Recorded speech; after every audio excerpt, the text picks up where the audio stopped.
Hello friends, welcome to my channel. ये book है life's amazing secret. Writer हैं गौर गोपाल दास। यहाँ पर हम व्हील नंबर 3 की बात करेंगे। वो है वर्क लाइफ। पहला पर्सनल था, सेकंड हमारा रिलेशनशिप है, थर्ड है हमारी वर्क। इसमें भी राइटर ने 4 क्रूशियल एस्पेक्ट हैं जिन पे हमें ध्यान देना चाहिए। पहला है हमारा कंपटीशन या अनकंट्रोल्ड एम्बिशंस। सेकंड है हमारा सेल्फ डिस्कवरी। थर्ड है हमारा काम में स्पिरिचुअलिटी। और फोर्थ है इंटीग्रिटी एंड कैरेक्टर। तो कंपटीशन किस तरह से हमारी लाइफ को इम्बैलेंस करता है। At work we tend to compare and compete with others instead of comparing and competing with ourselves. तो हम लोगों में कंपटीशन की भावना होती है सामने वालों से, हालांकि हमें खुद से compete करना चाहिए। और लोगों में कंपटीशन के क्या क्या कारण होते हैं। पहला रीज़न होता है जेलसी या एनवी। वो दूसरों के जैसा बनना चाहते हैं या उनसे बेहतर, लेकिन उनकी तरह से काम नहीं करते। इसे जेलसी कहते हैं। ऑल्दो ये फीलिंग अंदर से उनको डिस्ट्रॉय कर देती है। उनमें ये कंट्रोल तो होता है कि वो दूसरों को हार्म नहीं करते। However, when one does act on those feelings, jealousy turns into envy. और envy competition या competitive होने का रूट कॉज है, और ये किसी भी हद तक जा सकते हैं अपना वो स्थान पाने के लिए। अनकंट्रोल्ड एम्बिशन दूसरा रीज़न है। ये लोग बेस्ट दिखना चाहते हैं at any cost. When there are limited resources and many takers, competition is natural. ये सभी जगह होता है, लाइफ के किन्हीं भी एरियाज में, लाइफ म्यूजिक में, स्पोर्ट्स में, एजुकेशन में। Competition is a tendency that occurs in nearly every ecosystem in nature. लेकिन human being are not just another species. उनके पास ये एबिलिटी होती है कोऑपरेट करने की, सब्सक्राइब करने की हायर वैल्यूज को, जैसे हार्मनी, लॉयल्टी और ट्रस्ट। कंपटीशन नॉर्मली जैसे जो सेम स्किल के लोग होते हैं उनमें ज़्यादा होती है। अपने एरिया के लोगों से ही वो कंपटीशन करते हैं, जैसे इंजीनियर से, म्यूजिशियन से, डॉक्टर से।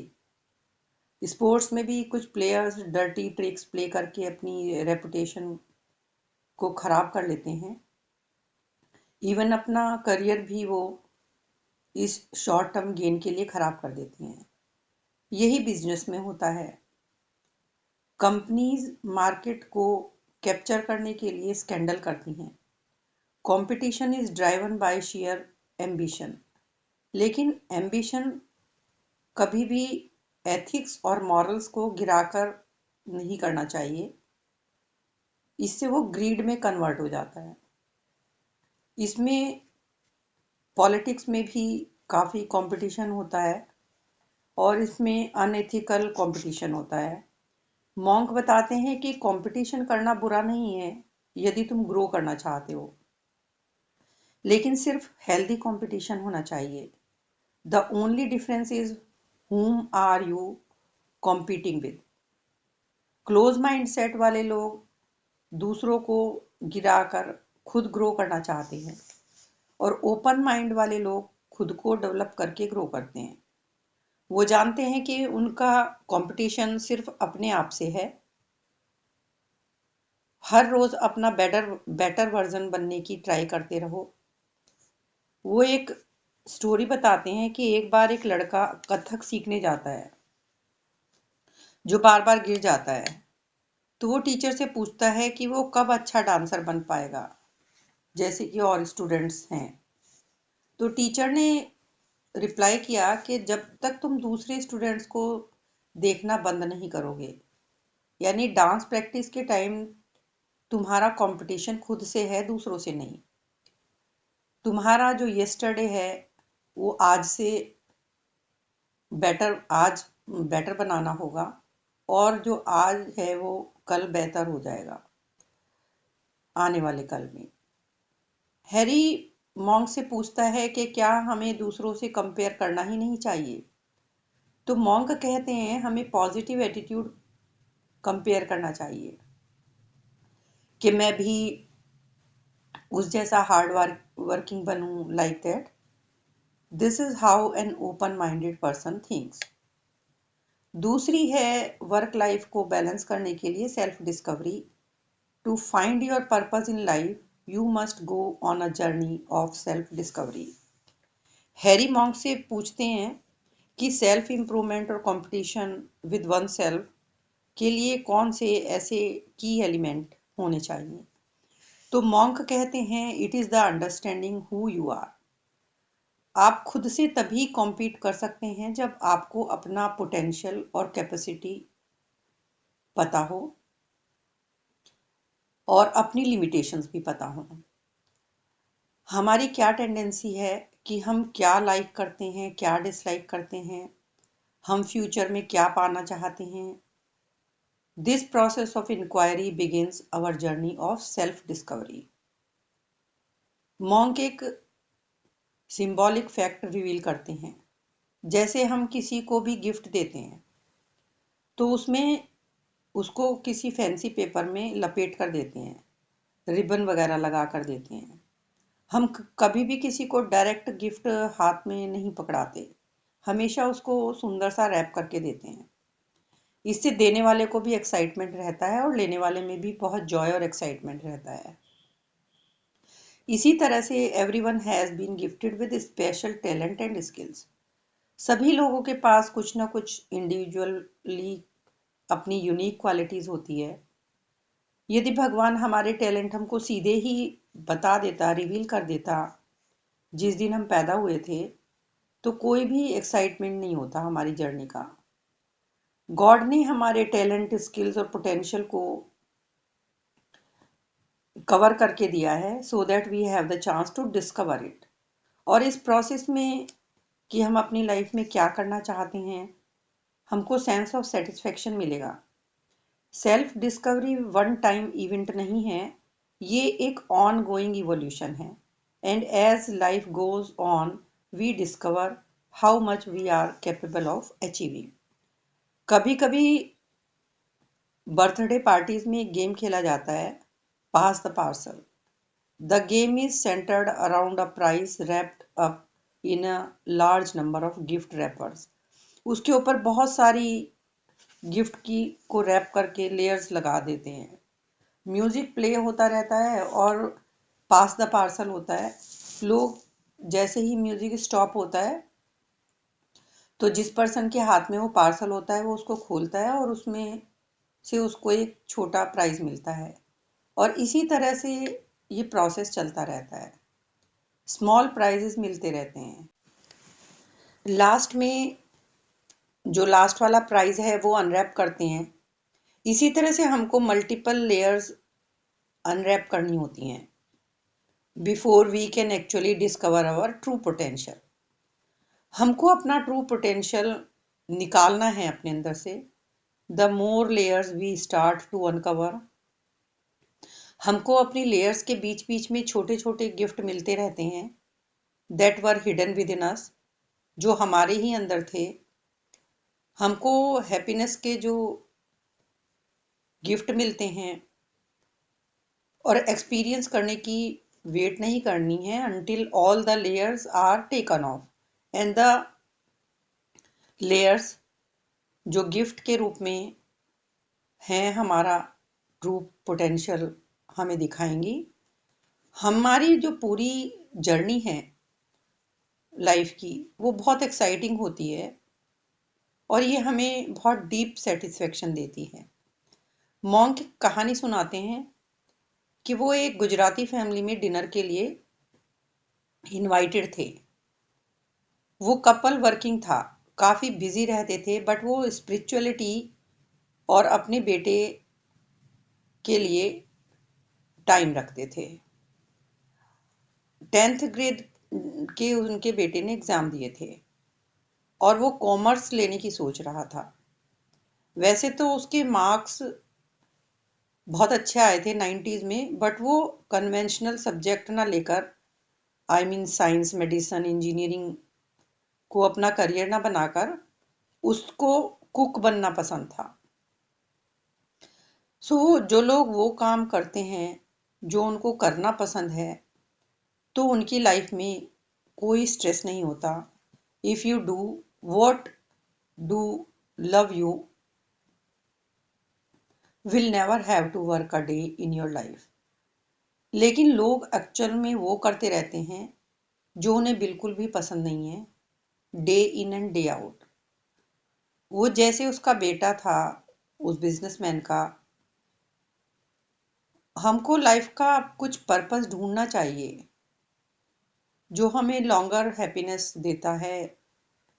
इसकी एक जापानीज बुक इकिगाई मैंने आप लोगों के साथ शेयर की थी। Ikigai means longer and happier life. ये एक जापानीज कॉन्सेप्ट है। इसमें फुलफिलिंग लाइफ जीने का एक मेथड बताया है, रीजन टू लिव और पर्पस इन लाइफ। आपको 4 क्वेश्चंस का आंसर देना होता है। What do you love, what are you good at, आप किस में अच्छे हैं, what does the world need and what can you get paid for. यदि आप थोड़ा सा भी बड़े हैं एंड अभी तक आपने अपनी लाइफ का पर्पस नहीं ढूंढा है, तो आपको ये प्रिंसिपल फॉलो करना चाहिए। Love what we have to do and do what we love to do. इसमें नेक्स्ट आता है वर्क प्लेस पर स्पिरिचुअलिटी को प्रैक्टिस करना। Earn with integrity and spend with compassion. Spirituality हमारे दिमाग को डिक्लटर करने में हेल्प करती है। ये क्लैरिटी और अंडरस्टैंडिंग करने में हमें हेल्प करती है, और डीपर लेवल पर हमारा क्या पर्पस है ये हमें समझ आता है। मॉन्क कहते हैं कि हर किसी को मेरी तरह मॉन्क बनने की जरूरत नहीं है। लोगों का स्पिरिचुअलिटी के बारे में ये मिसकंसेप्शन है। मॉन्क कौरव और पांडव को एग्जाम्पल देते हैं कि अर्जुन जंग नहीं चाहता था, वॉर नहीं चाहता था। उसको नर्वस ब्रेकडाउन हो जाता है जब वो अपने ग्रैंडफादर, टीचर्स और भाइयों को देखता है। उसको कंपैशन की फीलिंग आती है, लेकिन यदि वो नहीं लड़ता तो ये समाज के लिए ठीक नहीं होता। अर्जुन ये जानता था, बट कोई चीज जानना और अंडरस्टैंड करना दोनों अलग चीजें हैं। यदि गलत लोगों के हाथ में राज्य होगा तो जो वीक कैरेक्टर के लोग हैं वो लोगों के साथ बुरा करेंगे, वो सेल्फिश पर्पस के साथ उनके ऊपर राज करेंगे, रूल करेंगे। और यदि वर्चुअस लोग होंगे तो उनके जो राज करने का तरीका होगा वो बहुत काइंड होगा और उससे समाज का भला होगा। इसीलिए कृष्णा ने अर्जुन को इंस्पायर किया कि तुम वॉर कर लड़ो और अपना थ्रोन, अपना राज्य वापस लो। स्पिरिचुअलिटी हमारी एम्बिशन को नहीं मारती, ये हमारी एम्बिशंस को लोगों की सर्विस के लिए रीडायरेक्ट कर देती है। यदि आप लग्जूरियस लाइफ जीना चाहते हैं तो उसमें कोई बुराई नहीं है। हमको समाज को भी उसके बदले में कुछ देना है, प्रोपोर्शनली। स्पिरिचुअलिस्ट जो लोग होते हैं वो बहुत सारे पावरफुल लोग भी हैं, जैसे Martin Luther King civil rights activist थे, डॉक्टर एपीजे अब्दुल कलाम जो हमारे देश के प्रेसिडेंट थे। एक मिसकंसेप्शन ये होता है स्पिरिचुअलिटी को कि अच्छे लोगों को लोग एडवांटेज ले लेते हैं। तो मॉन्क हैरी को एक पुरानी कहानी सुनाते हैं, एक साधु की और एक स्नेक की।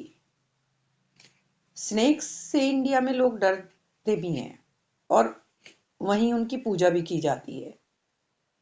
We cannot separate snakes and Indian culture. They are part of our landscape. हजारों साल पहले गांव में था एक गांव के लोग पहाड़ की गुफा में साधना करते हुए एक साधु के पास गए। वो साधु को अपनी प्रॉब्लम बताते हैं कि वो साधु प्रॉब्लम को सॉल्व कर देगा। तो वो साधु से कहते हैं कि हमारी हेल्प कीजिए, एक बहुत ही खतरनाक सांप गांव वालों को डरा रहा है और जब हम खेतों में काम करने जाते हैं तो वो हमको मार रहा है और डर की वजह से हम अपनी फसल नहीं उगा पा रहे और इस वजह से हम भूखे मर रहे हैं। वो जो साधु था वो बहुत कंपैशनेट था, उसको समझ आ जाता है उनकी परेशानी। वो गांव में जाता है। सांप की आवाज सुनकर गांव वाले भाग जाते हैं अपनी जान बचाकर, लेकिन साधु वहीं पे शांत खड़ा रहता है। जो सांप था उसके ग्रीन और ब्लैक स्केल्स चमक रहे थे मैजेस्टिकली सनलाइट में। स्नेक कंफ्यूज हो जाता है कि ये साधु क्यों नहीं भागा और लोगों की तरह। साधु उससे बड़ी विनम्रता से, काइंडनेस से बोलता है आगे आके कि ओ मैग्निफिसेंट वन, स्नेक, तुम्हारी फेरोसिटी से ये लोग डर रहे हैं, तुम्हारे जो तुमने आवाज निकालते हो। तो साधु कहता है कि मैं तुम्हारी ब्यूटी देखकर बहुत आश्चर्यचकित हूं कि तुम इतने सुंदर हो। और वो साधु सांप से ऐसे बातें कर रहा था जैसे वो दोनों पुराने मित्र हों। तुम अपना ये विनाशकारी रूप छोड़ दो, गांव वालों को मत डराओ।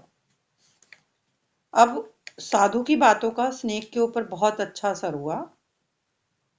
स्नेक ने वैसा ही किया और अपनी लाइफ उसने शुरू कर दी, किसी को हार्म किए बिना। अब गांव वाले खुश हो गए और साधु भी अपनी गुफा में वापस आ गया। कुछ महीनों बाद साधु गांव में आता है तो वो क्या देखता है कि वो सांप एक पेड़ के पास बेजान सी हालत में पड़ा हुआ है।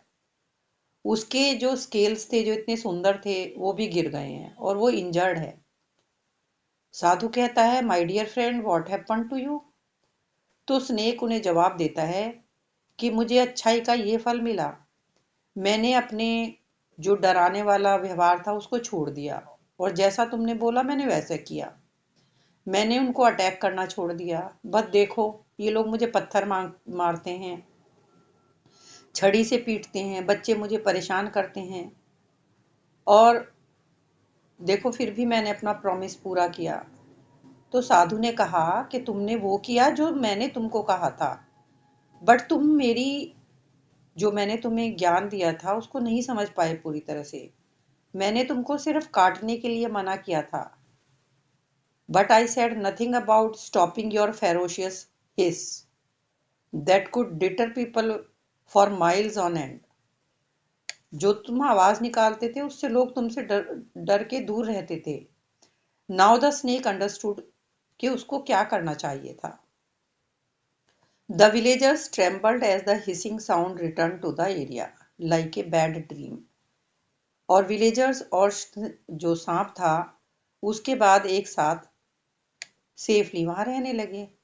सो मोरल ऑफ द स्टोरी ये है कि स्पिरिचुअल लोग इंटेंशनली दूसरों को हार्म नहीं करते, ना ही वो बिजनेस में किसी को चीट करते हैं, लेकिन ये लोग टिमिड भी नहीं होते, कायर भी नहीं होते। ह्यूमिलिटी और मीकनेस का मतलब ये नहीं है कि कोई भी आपको इजीली एक्सप्लॉइट करे। स्पिरिचुअलिटी हमारा कैरेक्टर ट्रांसफॉर्म करती है, ये हमको मूर्ख नहीं बनाती। फोर्थ, वर्क प्लेस पे हमें पार्ट है हमारा इंटीग्रिटी और character. Spirituality helps develop good character. It is character that shines bright when words fail to do so.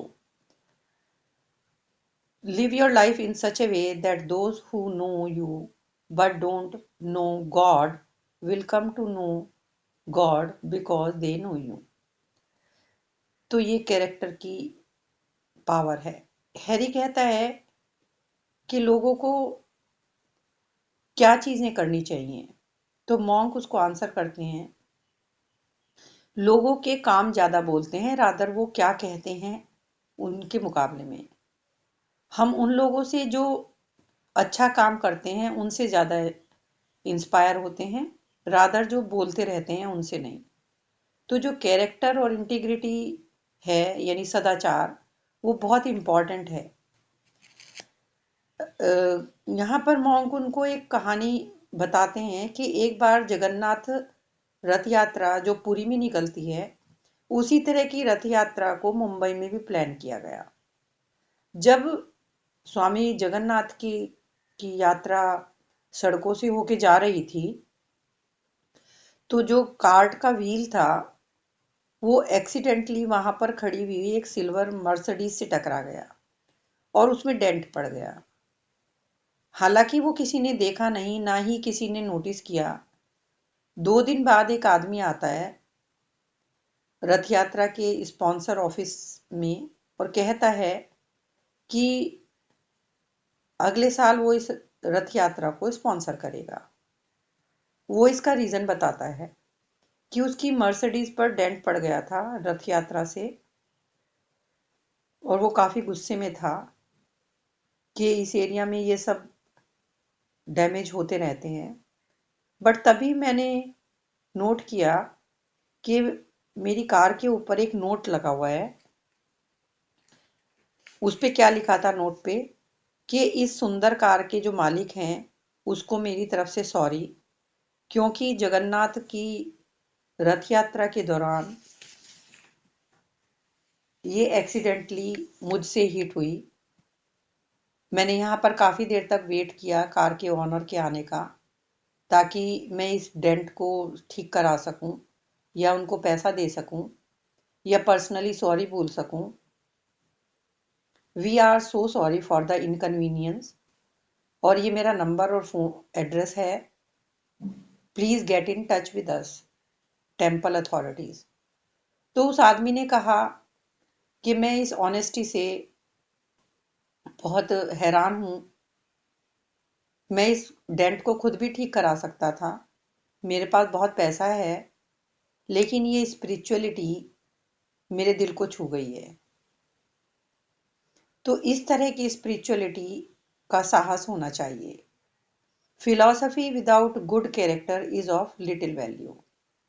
Spirituality के मॉन्क कहते हैं कि 3 एस्पेक्ट होते हैं: विचार, आचार और प्रचार। विचार मतलब thought, the philosophy that we seek answer from. ये हमको हेल्प करती है ये समझ पाने में कि लाइफ कैसे जीनी चाहिए और कैसे स्पिरिचुअलिटी को प्रैक्टिस करना चाहिए। These concepts in turn are the universal lighthouse principles that guide us towards living a life of value। और आचार का मतलब होता है हमारे फिजिकल एक्शंस, जो हमारे वैल्यू सिस्टम को बदलने में, गुड कंडक्ट और कैरेक्टर में चेंज कर देते हैं। थर्ड होता है प्रचार, यानी अच्छा व्यवहार, जो एक एग्जाम्पल बन जाए लोगों के लिए। तो इस तरह से हमें वर्क प्लेस पर अपनी व्हील को बैलेंस करना आना चाहिए। नेक्स्ट एपिसोड में मैं आपको बताऊंगी 4th व्हील के बारे में, जो है सोशल कंट्रीब्यूशन का।